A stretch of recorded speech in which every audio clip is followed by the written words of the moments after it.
New journey बहुत से लोग स्टार्ट करते हैं, बट कंप्लीट वही कर पाते हैं जो बीच रास्ते में रुकते नहीं हैं, हार नहीं मानते। अच्छे चेंजेस अपनी लाइफ में लाने के लिए सिर्फ सुनने और देखने से काम नहीं चलता। You have to work on it. और उस पर भी अगर आप कंसिस्टेंट नहीं होते हैं तो हर सीखी हुई चीज़ ज़ीरो हो जाती है। आज आपके साथ अपने पूरे दिन का रूटीन शेयर कर रही हूँ। मैं फ़िटनेस को लेकर के काफ़ी एक्टिव रहती हूँ and I think her women को होना चाहिए, क्योंकि कहीं ना कहीं हम पे हमारी फैमिली डिपेंड होती है। और मेरे 2 छोटे बच्चे हैं, मेरे दोनों ही सिजेरियन डिलीवरी है। अगर मैं फ़िट और हेल्दी नहीं रहूँगी तो मैं अपने बच्चों को देख नहीं पाऊँगी। हम अपनी लाइफ में कभी भी ग्रो नहीं कर सकते जब तक हम अपनी लाइफ को चेंज करने की रिस्पॉन्सिबिलिटी खुद नहीं लेंगे। अपने लिए खुद ही काम करना पड़ेगा। अपने ड्रीम लाइफ को पाने के लिए खुद ही मेहनत करनी पड़ेगी और उसकी शुरुआत खुद से करनी होगी। आप अपनी लाइफ कैसी चाहती हैं ये किसी को एक्सप्लेन करने की ज़रूरत नहीं है, बस चुपचाप उस पर वर्क करते जाइए। हम सबको ईश्वर ने बनाया है और ईश्वर कभी कुछ गलत नहीं कर सकता, ये तो हमें पता ही है, पर उसकी देखभाल, उसको इम्प्रूव तो हमें ही करना पड़ेगा और इसकी शुरुआत हमें खुद से ही करनी पड़ेगी। मेरे दिन की शुरुआत या तो मेरी स्टडीज़ के साथ होती है या तो मेरे एक्सरसाइज के साथ होती है। कभी मैं पहले एक्सरसाइज करती हूँ या फिर कभी अपनी पढ़ाई पहले कर लेती हूँ। आज पहले मैं एक्सरसाइज कर रही हूँ, उसके बाद मैं अपनी पढ़ाई करूँगी। अगर आप मेरी स्टार्टिंग की वीडियोस देखेंगे तो उसमें भी आपको दिखा होगा कि मैं एक्सरसाइज रेगुलर बेसिस पे करती हूँ। बीच में मैंने स्किप कर दिया था। Good morning friends. हमारा हर दिन नई उम्मीदों के साथ शुरू होता है और हर शाम एक नए अनुभव के साथ ख़त्म होती है। इन दोनों के बीच में जो हमें सीखने को मिलता है वो ये कि कल से हम आज में क्या बेहतर कर पाएँ। तो बस हर दिन कुछ बेहतर करते जाइए, कुछ बेहतर बनते जाइए, कुछ नया सीखते जाइए। रोज़ वही सुबह उठना, झाड़ू पोछा, घर के काम, ये सब तो चलते ही रहेंगे, ये हमारी ज़िंदगी का हिस्सा है। पर इन सब के बीच में कुछ बेहतर बनते जाइए, कुछ अलग करते जाइए, कुछ नया सीखते जाइए, क्योंकि ज़िंदगी सिर्फ एक ही बार मिलती है। आपकी एजुकेशन, आपकी उम्र मायने नहीं रखती। आप किसी भी एज में खुद पे काम करना शुरू कर सकती हैं। कब तक आप दूसरों के इंस्ट्रक्शंस को फॉलो करेंगी? आपकी लाइफ है और लाइफ एक ही बार मिलती है, ये मैं हमेशा बोलती हूँ। कुछ तो होगा जिसको आप बिना थके करती होंगी, जिसको करने में आपको कभी थकान ही नहीं होती होगी और समय का आपको पता नहीं चलता होगा। कोई तो एक टॉपिक होगा जिस पे आपको बात करना पसंद होगा, जिस काम को करने में आपको इतना इंटरेस्ट आता होगा कि समय का पता नहीं चलता होगा। तो बस अपने उसी पैशन को पहचानिए और उस पर काम करना स्टार्ट करिए। तो ये है मेरा डेली का रूटीन। कपड़े वगैरह डालने के बाद अब मैं ब्रेकफास्ट बनाने के लिए किचन में आ गई हूँ और सबको चाय देने के बाद ब्रेकफास्ट के काम पे लग गई हूँ और इसके साथ ही मेरी चाय भी ठंडी हो गई, जो आई थिंक हर विमेन के साथ होता होगा। सबको हम गरम गरम चाय दे देते हैं, बट हमारी चाय, सुबह की चाय तो ठंडी ही हो जाती है। आपकी होती है या नहीं, मुझे कॉमेंट करके ज़रूर बताइएगा। तो अब मैं लग गई हूँ किचन के काम में, फटाफट ब्रेकफास्ट रेडी करने में, क्योंकि मॉर्निंग का टाइम काफ़ी हेक्टिक हो जाता है and I think her women के साथ ऐसा होता होगा। सुबह सुबह सबको ब्रेकफास्ट देनी होती है, टिफ़िन रेडी करना होता है। पापा को हमारे यहाँ जल्दी जाना होता है। पापा की अभी ड्यूटी एसपी ऑफिस में है, तो इस वजह से टिफ़िन भी लेके जाते हैं पापा। तो इन सब कामों में लग गई हूँ मैं। तो ये सुबह का काम, तो ये मेरी रिस्पॉन्सिबिलिटी है कि मैं अपने फैमिली मेम्बर्स को खुश रखूं, क्योंकि कहीं ना कहीं हमारे अंदर एनर्जी जो है ना, फैमिली मेम्बर्स की खुशी के साथ ही आती है। जब घर में हर कोई खुश होता है तो एक हमें पॉजिटिव सपोर्ट मिलता है। आपके स्ट्रेंथ और वीकनेस आपसे बेटर कोई नहीं जान सकता।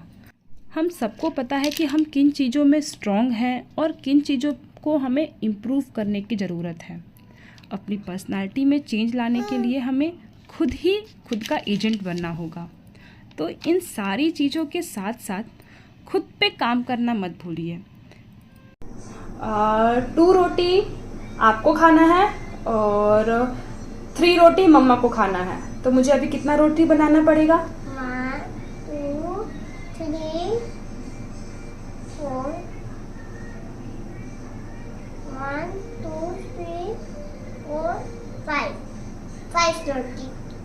Good girl.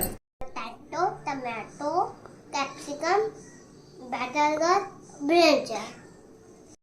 गिया मेरी अभी सिर्फ 4 साल की है और ये छोटी वाली बच्ची मेरी अभी 1.5 साल की है। तो मैं पूरी कोशिश करती हूँ कि इनको भी अपने सही तरीके से समझा पाऊँ, चीज़ों को बता पाऊँ और मैं कहीं ना कहीं इसमें सक्सेस भी हो पाती हूँ और मुझे सेटिस्फेक्शन भी मिलता है जब मैं इसका रिज़ल्ट देखती हूँ गिया पे। तो और अभी अपने सारे काम ख़त्म करने के बाद 11 बजे से मैं फिर बैठ गई हूँ मॉक टेस्ट करने। मॉर्निंग में मैंने थोड़ी सी पढ़ाई की थी और अभी मैं सिर्फ एक मॉक टेस्ट करूँगी। बट क्योंकि मॉक टेस्ट करने के बाद फिर उसका रिज़ल्ट वगैरह देखने में भी टाइम लग जाता है, फिर जो मैंने गलतियाँ की हैं उनको इम्प्रूव करने में, तो एक दिन में सिर्फ मैं एक मॉक टेस्ट ही करती हूँ और अभी कुछ ज़्यादा नहीं कर रही हूँ। जब तक मैंने मॉक टेस्ट किया तब तक ये दोनों बच्चे मेरे दोबारा से जा कर के बाथरूम में पूरे पानी से खेल के पूरा घर पानी पानी कर दिए हैं। चलो नेक्स्ट। थोड़ा सा डिस्टेंस यहाँ पे करके, यहाँ पे बनाओ।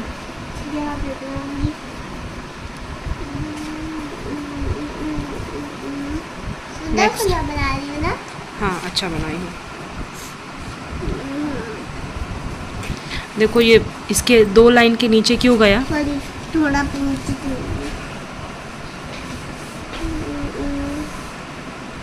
ये क्या है बेटा जी? ये क्या बनाई हो? ये क्या लिखी हो? वो बी है, वो डी है। यहाँ डी ऐसे बनता है तो फिर ये बी कैसे बनता है? देखो जरा, बी और डी में आपको, देखो बी और डी में आपको डिफरेंस नहीं पता चल रहा है। जब बी इस साइड है तो डी का मुंह इस साइड होगा ना। हाँ। जब तक मेरी बड़ी बेटी पढ़ रही है तब तक छोटी वाली बेटी उसकी पुरानी बुक लेकर के नीचे बैठ के पढ़ रही है। दिखाओ जरा क्या क्या लिखी हूँ। स्मॉल एन, अच्छा बता रहे हैं। चलो पहले आओ दूध पी लो, उसके बाद फिर लिखना। क्यों नहीं पीना है? बॉर्नवीटा डाल रहे हैं, रुक जाओ। गुगू चलो दो, दीदी का है छोड़ो।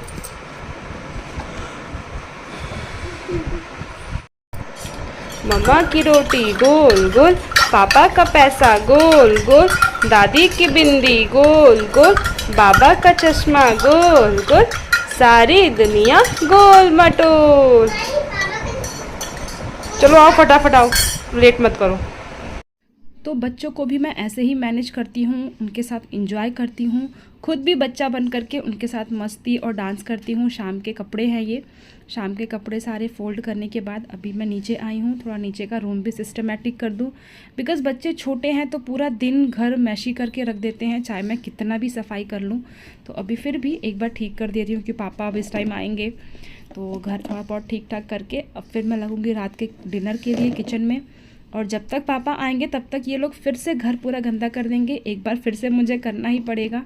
बट क्योंकि हर कोई जानता है बच्चे हैं तो घर गंदा होता ही है और इस वजह से थोड़ा सा मुझे हेल्प भी मिल जाता है, सपोर्ट मिल जाता है सबका, क्योंकि सबको पता है कि यार बच्चों की उम्र ही है अभी ये घर गंदे करने की। तो आज मैंने कोशिश की है आपको अपने पूरे दिन का रूटीन दिखा पाऊँ। थोड़ा सा मैं आफ्टरनून में भूल गई थी शूट करना, इस वजह से मैंने लंच वंच नहीं शूट किया है, क्योंकि बच्चों के साथ हर एक चीज़ शूट कर पाना थोड़ा मुश्किल हो जाता है। सेल फ़ोन गिरने का डर होता है या फिर कभी कभी छूट जाती हैं चीज़ें, बट फिर भी मैंने कोशिश की है। आई होप आपको पसंद आया होगा। और अपने पे काम करते रहिए, अपने पैशन को ढूंढिए। समय लगता है क्योंकि हालात हमारे कई बार साथ नहीं देते, लेकिन ईश्वर भी उन्हीं का साथ देते हैं जो हार नहीं मानते। मिलते हैं फिर नेक्स्ट वीडियो में।